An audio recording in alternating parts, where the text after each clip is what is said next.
Hi there and welcome back to Mommy Hates Cooking. Today I'm going to show you how to make cream of chicken soup right at home with pantry style ingredients. You can do this with mushroom as well to make cream of mushroom soup. And these are both easy to make gluten-free too. So this is definitely a great recipe for gluten-free cream of chicken as well. So what you're going to need is half a cup of butter, which is 1 stick. You can use unsalted butter, 6 tablespoons of gluten-free or regular flour, 1 cup of chicken stock or broth, and 1 cup of milk, along with 1 teaspoon of salt, half a teaspoon of pepper, and then half a teaspoon of garlic powder and half a teaspoon of onion powder, and then 1 cup of chicken cooked and chopped. If you were going to make this cream of mushroom, you would just use mushrooms instead of chicken.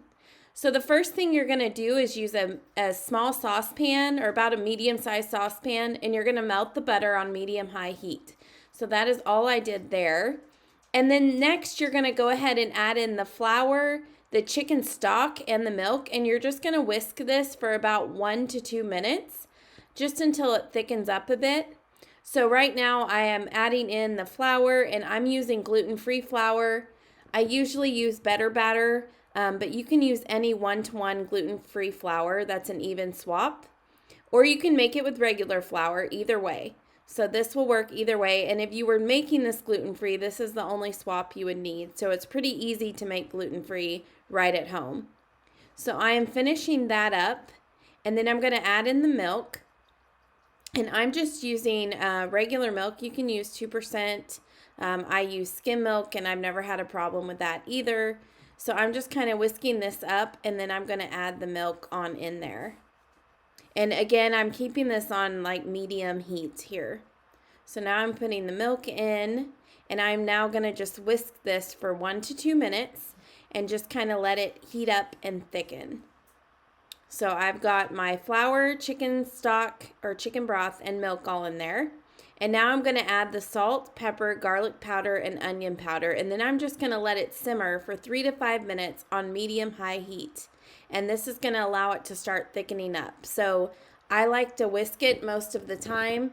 You can do it occasionally where you whisk it every probably 20, 30 seconds, every minute. You just don't want it to stick or anything to the bottom, but it's going to thicken here. So you're going to see how it will get thicker as I cook it.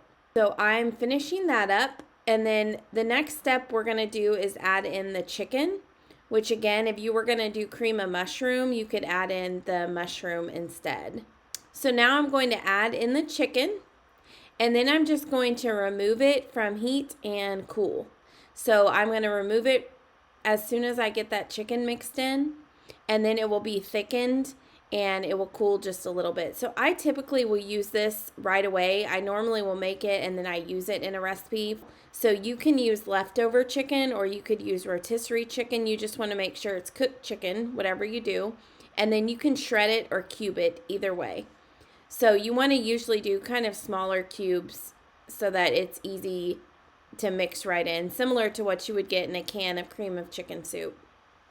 So once I've got that chicken in there, I'm just going to remove this from the heat and then let it cool.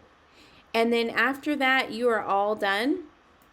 And you will see this is what it looks like all done. And you can use this immediately, as I said, in recipes, or you can store it in an airtight container and keep it for recipes that you're going to need later, especially during the holiday season, and then store it in the fridge. So this is how you make cream of chicken soup. Easy to make gluten-free as well, and make gluten-free cream of chicken soup. You can find this complete recipe over on mommyhatescooking.com. Be sure to stay tuned and like or subscribe this video so that you do not miss the next one. Thanks so much for tuning in today.